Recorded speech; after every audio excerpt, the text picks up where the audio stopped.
Hello friends, this is DL Harry and welcome to our video. तो आइए देखते हैं कि शुक्रवार को मार्केट में कैसे मूवमेंट्स हुए और कल हम मार्केट में किस तरीके के मूव देख सकते हैं और कैसे उन्हें ट्रेड कर सकते हैं। यहाँ पर आप देख रहे हैं कि मेरे पास बैंक निफ्टी का चार्ट है और एक बहुत अच्छी रेड कैंडल बैंक निफ्टी में शुक्रवार को बनी। गैप अप ओपन हुआ लेकिन वापस से डाउन साइड का मोमेंट कंटिन्यू हुआ और जो जोन हमारे पास आ रहा था वहाँ पर ये पूरी तरीके से एनगल्फ हो चुके हैं। और ये अगर मूवमेंट आप देखेंगे तो 1 2 3 4 और 5 डेज़ का मूवमेंट एक ही कैंडल ने एनगल्फ कर लिया है। अगर 15 मिनट के टाइम फ्रेम की बात करें तो यहाँ पर आप देख सकते हैं कि हमारे पास प्रीवियस 2 दिन का एक जोन आ रहा था कि इसने 1 तारीख को लो और हाई लगाया जहाँ पर हमने एक रेजिस्टेंस और सपोर्ट लाइन ड्रॉ कर ली थी। उसके बाद में आप देख सकते हैं कि 2 तारीख को यहाँ पर कंसोलिडेट हुआ, मीन्स एक्सपायरी वाले दिन कोई अच्छे मूव्स नहीं हुए। उसके बाद शुक्रवार को आप देख सकते हैं कि गैप अप ओपन हुआ और बिल्कुल साइकोलॉजिकल लेवल के पास, जो कि क्रॉस होने की पॉसिबिलिटी तभी होती जब वहाँ पर या तो कंसोलिडेट होता या फिर ये थोड़ी देर वहाँ पर मूवमेंट करने के बाद अपसाइड हमें ब्रेक करने की कोशिश करता। लेकिन हमारे पास यहाँ पर प्रीवियस ऑलरेडी एक रेजिस्टेंस आ रहा था तो यहाँ से इसने डाउन साइड का मूव किया। अगर आप इस मूव को मान लीजिए कैप्चर नहीं कर पाते तो यहाँ पर जो पॉसिबिलिटी रहती है वो ये रहती है कि ये यहाँ पर आए, इससे यहाँ पर कंसोलिडेट करें और फिर हमें अपसाइड का मूव दे। अगर इसे अपसाइड का मूव करना होता तो गैप अप ओपनिंग के बाद स्पेशली, उसके बाद इसने क्या किया, यहाँ पर आया डाउन, कंसोलिडेट यहीं हुआ। अब या तो ये अपसाइड जाता इस तरीके से तो हमें वापस से ये टारगेट मिल सकता था, लेकिन इसने डाउन साइड में ब्रेक किया। अब यहाँ पर अगर आप शॉर्ट करते हैं तो आपका पहला जो टारगेट रहता है ये जोन रहेगा और उसके बाद नेक्स्ट ये वाली लाइन रहेगी। और अब अगर हम बात करें कि नेक्स्ट जो हमारे पास मूवमेंट आ सकती है मंडे को, वो किस तरीके से आ सकती है, तो एक बार हम इन्हीं ड्राइंग्स को रिमूव कर लेते हैं और नेक्स्ट वापस से ड्राइंग बनाते हैं कि कल क्या मूवमेंट हो सकती है। अभी अगर आप देखेंगे तो इस तरीके से ये डाउन आया है और वापस से इस प्राइस पर आ चुका है। तो अब या तो ये वापस से मान लीजिए कि इसी जोन में ओपन हो और फिर ये डाउन आए, इस लेवल को क्रॉस करे और फिर डाउन साइड आकर हमें यही टारगेट दे जो कि पहले स्ट्रॉन्ग रेजिस्टेंस था और अभी ये सपोर्ट बन सकता है। ये लाइन हमारे पास पहले से आ रही है 34,800, मैंने आपको पहले भी बताया था। अब अगर ये मान लीजिए कि इसी लेवल के आसपास ओपन हो जाता है तो हम कंसीडर करेंगे कि ये इसे चेक करे और फिर डाउन आए। लेकिन अगर ये मान लीजिए कि इस लेवल को चेक करता है और डाउन साइड में ब्रेक नहीं करता बल्कि ये अप साइड जाता है, तो अप साइड इस लेवल को क्रॉस करने के बाद ही यहाँ पर हमें अप साइड का मूवमेंट मिलेगा। ऐसे में हमारे पास जो पैटर्न कंटिन्यू होगा वो मैं आपको ड्रॉ करके दिखाती हूँ कि किस तरीके से वो पैटर्न हमारे पास बन जाएगा। ये हमारे पास डाउन आया था, अभी मान लीजिए कि ये यहीं ओपन होता है, डाउन आता है लेकिन इसको क्रॉस नहीं करता और वापस अप आता है और इसको क्रॉस कर देता है, तो फिर हमारे पास डब्ल्यू पैटर्न बनने की पॉसिबिलिटी रहेगी। हमारा पहला टारगेट ये स्विंग रहेगा और नेक्स्ट हमारे पास ये लाइन आ रही है जो कि हमारा टारगेट हो सकती है। अगर ये गैप अप ओपन होता है, मान लीजिए कि इसी लेवल के आसपास ओपन हो जाता है ये गैप अप, तो फिर ये यहाँ पर हो सकता है कि कंसोलिडेट करे और फिर हमें अपसाइड या डाउन साइड का टारगेट दे, बिकॉज हमारे पास ये ऑलरेडी जोन है जिसमें कोई मूवमेंट पहले भी नहीं हुई है। यहाँ पर आप देख सकते हैं, तो पॉसिबिलिटी अगर ये यहीं पर ओपन होता है तो हो सकता है कि कोई भी मूवमेंट ना और ये कंसोलिडेशन में चला जाए जब तक ये इन लेवल्स को ब्रेक नहीं करता। और इन लेवल्स को ब्रेक करने का मतलब है अपसाइड में ये साइकोलॉजिकल लेवल भी ब्रेक हो, प्लस ओआई बहुत ज़्यादा है। यहाँ पर आप देख सकते हैं कि ओआई जो आया फ्राइडे को, ये तो लास्ट के टाइम का है लेकिन मॉर्निंग में भी ऐसा ही कुछ रहा था कि कंटिन्यू ऑल साइड का ओआई आता रहा जिस वजह से ये डाउन आया। आप यहाँ पर नीचे देख सकते हैं ओआई चेंज जो है वो लगातार कॉल की साइड हुआ, पुट की साइड ज़्यादा नहीं हुआ, इसी वजह से मार्केट डाउन रही। अब हम चलते हैं निफ्टी की तरफ, एक बार उसका एनालाइज भी कर लेते हैं। बैंक निफ्टी में आप देख सकते हैं 15 मिनट का टाइम फ्रेम हमारे पास है। यहाँ पर हमें पहले एक डाउन साइड में ब्रेकआउट दिया था लेकिन फिर मार्केट अप साइड ही गई और वापस इसी जोन में आकर क्लोज हो गई। अभी शुक्रवार को जो हुआ गैप अप ओपन हुआ और डाउन आने कंटिन्यू रहा और फिर इसी जोन में आकर ये क्लोज हो चुकी है। अब या तो ये इसी जोन के हाई के पास ओपन हो या ये इस जोन के लो के पास ओपन हो और फिर ये ब्रेकआउट दे, तब हम अच्छे ट्रेड कर पाएंगे। अदरवाइज़ यहाँ पर भी हमें कंसोलिडेशन ही देखने को मिलेगा, हो सकता है ये इसी जोन में ट्रेड करे। अगर यहाँ की हम बात करें तो अभी ये लो क्रॉस नहीं किया है तो हमारे पास डाउन का सिग्नल अभी इसमें नहीं है फ़िलहाल के लिए। जब ये अपने हाई को क्रॉस कर देगा, मान लीजिए यहाँ पर क्लोजिंग हो जाती है, फिर हमें क्लियर कट इसमें सिग्नल मिलेगा कि ये अप जाएगा। अब हम चलते हैं HDFC बैंक की तरफ।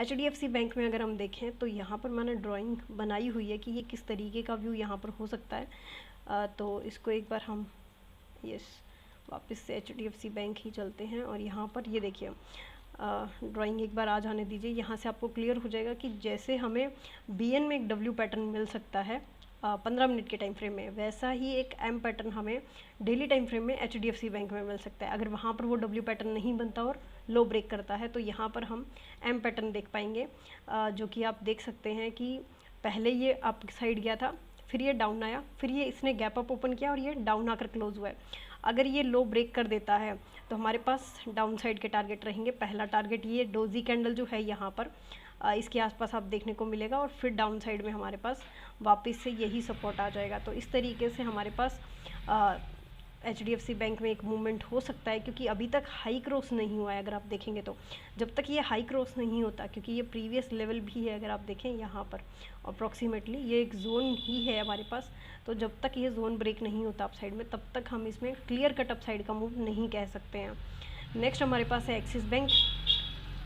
एक्सिस बैंक में भी एक अच्छी एनगल्फिंग कैंडल बन चुकी है, और मैंने आपको कहा था कि ये वाली जो येलो लाइन है जिसने हमें W पैटर्न का ब्रेकआउट दिया है, अगर ये वापस चेक हो सकती है, बिकॉज डाउन साइड का सेंटिमेंट इसमें दिख रहा था।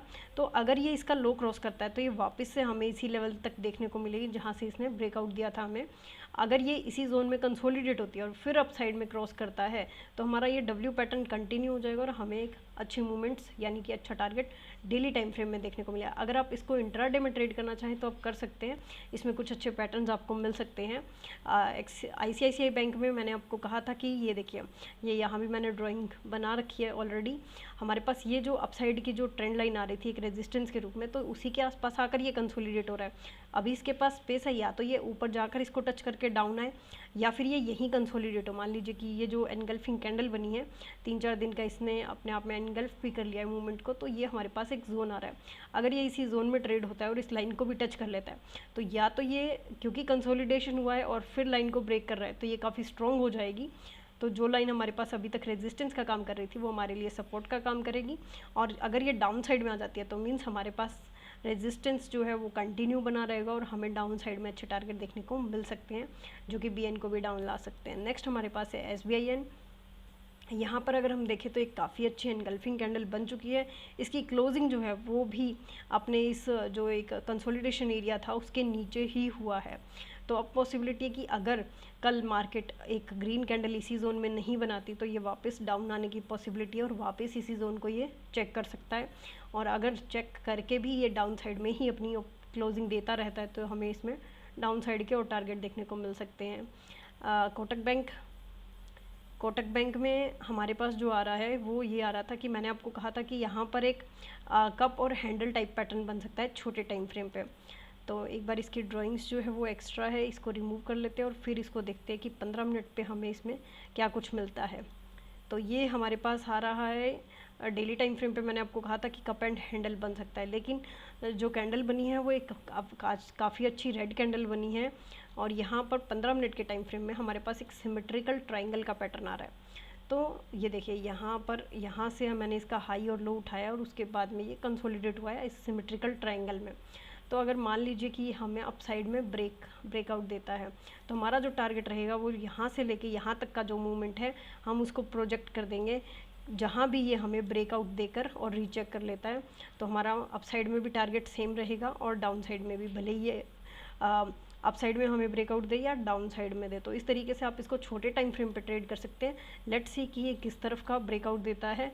ऑब्वियसली जिस तरफ BN जाएगा उसी तरफ इसमें भी चांसेस रहेंगे कि ये हमें एक अच्छी मूवमेंट दे। तो देखेंगे और उसी के बिहाफ पे हमें पता लग जाएगा कि क्या ये कप हैंडल पैटर्न बना रहा है या नहीं बना रहा है। तो OI का भी मैंने आपको बता दिया है कि OI हम देखेंगे कि कल कितना होता है बिल्डअप। यहाँ पर आप देख सकते हैं कि पुट साइड में बाइंग आई और कॉल साइड में शॉर्ट हुए हैं। तो यही है कि इसी के बिहाफ पे जो BN था वो शुक्रवार को डाउन साइड में रहा, और अभी पॉसिबिलिटी यही है कि जिस तरफ भी ये मूवमेंट करे, मान लीजिए कि अगर ये ग्रीन कैंडल बना देता है यहीं पर ही, तो ये इसी कंसोलिडेशन को कंटिन्यू कर सकता है और इस लाइन तक सेम जैसा कि हमने ICICI बैंक में देखा था वैसे ही मूवमेंट करके या तो ये इसको ब्रेकआउट दे देगा अप साइड में, या फिर ये यहीं से रेजिस्टेंस लेकर डाउन साइड आ जाएगा। तो लेट्स सी कि ये कैसे मूव करते हैं और हम इन्हें कैसे ट्रेड कर पाते हैं और इनकी ओपनिंग कहाँ पर होती है। तो OI आप देखते रहिए, मॉर्निंग में जो OI अपडेट होता है वो आपको क्लियर कट बता देगा कि कहाँ पर लोगों का व्यू बन रहा है और किस तरीके से ट्रेड करने का बन रहा है। तो आज के लिए इतना ही फ्रेंड्स, मिलते हैं नेक्स्ट वीडियो में। Till then thank you and happy trading.